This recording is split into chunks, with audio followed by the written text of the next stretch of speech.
Hi there, BookTube. It's Prose. Let's go yelling about the books. Now, you know that when I read a book that's kind of fairly new and shiny, something that's relatively recently published, and if I enjoy it or find it interesting, I'll try and share it with you and give you an idea of whether you might want to read it too.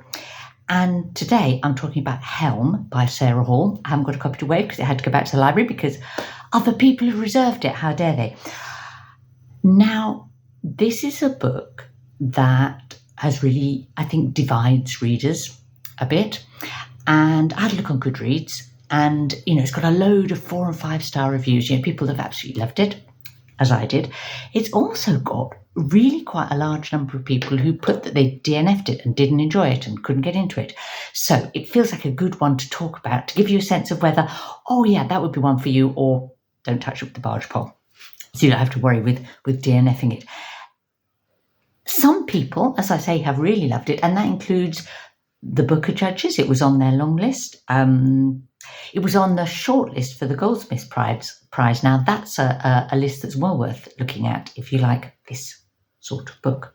Yeah. Sarah Hall, she's a British author, a Cumbrian author, in fact.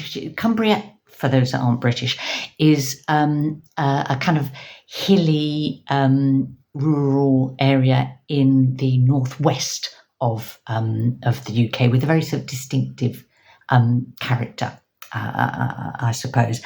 And this novel, Helm, is absolutely embedded in that area. In fact, a specific bit of that area called the Eden Valley. And it draws on the history, the people, the landscape, the weather and climate. Because Cumbria, or specifically the Eden Valley, has the UK's only named wind, a wind that is so distinctive that it actually has a name, and that name is Helm, so hence the name of the book. And Helm the wind is a character in the book, a wonderfully wind-like character in being very mercurial and funny and sometimes difficult, and you'll discover. So, one thing to say, the first thing almost to say about this book is that it is a book of multiple perspectives. And not, there's quite a number of those. I think, maybe 7 plus Helm the Wind, making 8. So that's a lot of characters to get into, a lot of different stories. And not only these multiple perspectives, but they are spread over millennia. So one is a Neolithic woman and all the way through to a woman in the present day, a Victorian scientist. He comes in, meteorologist, a very peculiar medieval kind of religious exorcist. Huge variety. Now, that structure does mean that it takes a while to get into this book. I'm not going to pretend otherwise. It's because we keep chopping and changing between those different characters. We get a bit with one and you're just sort of latching onto the character and their plot and their story and what's happening to them. And then you're snatched out of that and you're carried off and suddenly you're with Helm again, or with this little kind of almost poetic lists interspersed in the book too. And then you don't go back to that character that you were, engaged with. You're onto another one. And it takes a little while for you to rotate through all the characters, a couple of times and feel secure and comfortable, I suppose, in what you're reading, and like you know the different people and different stories and you're following them.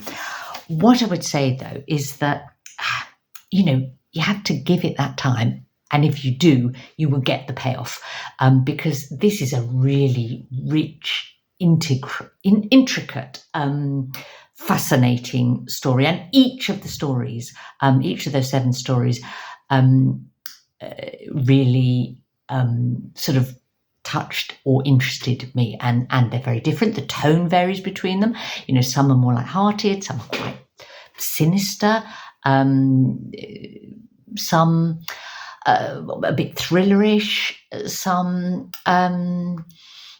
sort of quite sexy, in fact, it just, and some are really tragic. So that there's a real, variety. I think, and I think I obviously you're going to latch onto some of them more than others, but I found all of the stories fascinating, and you do, as you stick with them, you see sort of themes emerging and ideas, and you see connections, I suppose, connections that aren't just about the place and the community's relationship with that place and with Helm the Wind and Helm's relationship with them. This is kind of climate fiction, but, in quite a subtle way, I suppose. What else should I tell you? I think if I were going to make a comparison between this and other books, again, to give you a sense of whether it might be for you, Cuddy by Benjamin Myers would be one that I would compare. It's got that similar sort of multiple perspectives and changes in tone. Another would be Northwoods by Daniel Mason. That sticking in one place that you get in Northwoods and showing it at different times, but subtly connecting in your mind between those different times.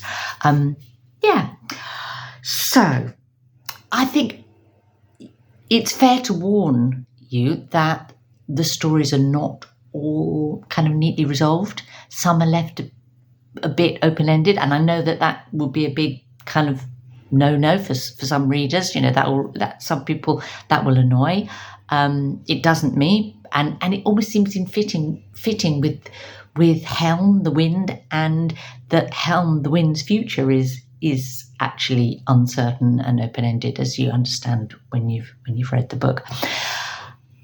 The perhaps the best thing about the book, and which might tip the balance for you, is that Sarah Hall writes really beautiful prose. This is, I think, maybe her 7th novel. I've read a couple of them before. She's a writer in her prime. She skilled, knows her craft, just does it beautifully. I think her sentences, her stuff. It's not tricksy. It's. The beginning might be a little bit, but once you get into it, it's not clever, but it is clever and polished and fresh. There are images, ways of saying things that you read them, you think, oh, I've never read that sentence before. Unlike some books where you think, oh, this is good, but I feel like I've read this before somewhere. Absolutely not with this book, even though I've compared it with Cuddy and Northwoods. So I absolutely loved it. I made the kind of end of the year video a few weeks ago, and I said then, I wonder if will there be a book that's going to surprise me, and be one of my top books of the year that I read in the last sort of weeks of the year. And I think I speculated then if Helm could be that book. And sometimes when your expectations are that high, then you can be disappointed. And no, absolutely, I think this is one of my books of the year. But of course, you'll have to wait for my books of the year video to find that out for sure, when I've mulled all that over in my mind. I hope you are doing some brilliant reading at the moment, and if you've read Helm, I would love to hear your thoughts about it, even if they're not as positive as mine.